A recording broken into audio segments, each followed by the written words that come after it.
হজ সফরের পূর্ণ সময়টা মূলত মানুষের জীবনের তাকওয়া ও ক্ষুধাবৃত্তি অর্জনের এক মোক্ষম সময়। এই স্বল্প সময়ে প্রশিক্ষণে একজন মানুষ নিজেকে পরিপূর্ণ মুত্তাকি হিসেবে গড়ে তোলে। তাই হজ থেকে ফিরেও যেন সেই তাকওয়া অটুট থাকে, সেদিকে লক্ষ্য রাখা আবশ্যক। হাজিদের জন্য আবশ্যক হলো ভবিষ্যতে গুনাহ পরিত্যাগ করার দৃঢ় প্রতিজ্ঞা করা, কারণ হজ কবুল হওয়ার নিদর্শন হলো এর ফলে জীবনের মোড় ঘুরে যায়, ভবিষ্যতে গুনাহ থেকে বিরত থাকার আগ্রহ বাড়ে, আল্লাহর আনুগত্যের প্রতি মানুষ যত্নবান হন। হজ করার পর যার জীবনে কাঙ্ক্ষিত পরিবর্তন আসেনি, তার হজ কবুল হওয়ার বিষয়টি সন্দেহমুক্ত নয়। যারা হজের শিক্ষা লাভে ধন্য হন তারাই প্রকৃত হাজি। হজ ইবাদত, এটি কোনো সার্টিফিকেট কোর্স বা পদবি নয়।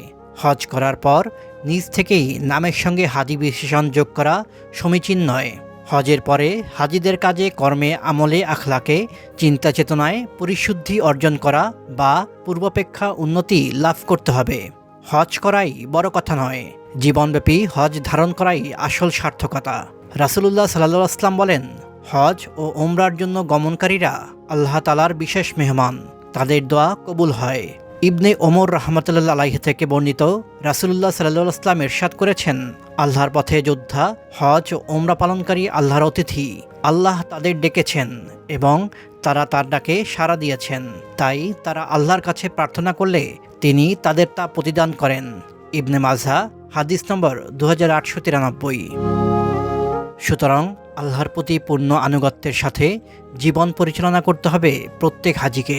পবিত্র কোরআনে ইরশাদ হয়েছে, যখন তার প্রতিপালক তাকে বললেন, আনুগত্যে নতশির হও, তখন সে সঙ্গে সঙ্গে বলল, আমি রাব্বুল আলামিনের প্রতি প্রতিটি হুকুমের সাথে মাথা নত করলাম। সূরা বাকারা আয়াত 131। এছাড়া হজ থেকে ফিরে এসে নিকটস্থ মসজিদে 2 রাকাত নামাজ আদায় করা সুন্নাত। হযরত কাব বিন মালিক রাহমাতুল্লাহ আলাইহি থেকে বর্ণিত, রাসূলুল্লাহ সাল্লাল্লাহু আলাইহি ওয়াসাল্লাম যখন কোনো সফর থেকে ফিরে আসতেন তখন মসজিদে নফল নামাজ আদায় করতেন। সহিহ বুখারী। হাজিদের অভ্যর্থনা ও শুভেচ্ছা জানানো, তাদের সঙ্গে সাক্ষাৎ, মুসাফা, কোলাকুলি করা ও তাদের দিয়ে দোয়া করানো মুস্তাহাব, কিন্তু ফুলের মালা দেওয়া, তাদের সম্মানার্থে স্লোগান ইত্যাদি দেওয়া সীমালঙ্ঘনের অন্তর্ভুক্ত। এসব কাজ থেকে বিরত থাকা উচিত। জমজমের পানি অন্য শহরে নিয়ে গিয়ে লোকদের পান করানো মুস্তাহাব। অসুস্থ রোগীদের গায়ে ব্যবহার করাও বৈধ। আয়েশা রাহমাতুল্লাহ আলাইহি জমজমের পানি সঙ্গে করে নিয়ে যেতেন এবং বলতেন, রাসূল সাল্লাল্লাহু আলাইহি ওয়াসাল্লাম জমজমের পানি সঙ্গে করে নিয়ে যেতেন। সহিহ তিরমিজি, হাদিস নম্বর 115।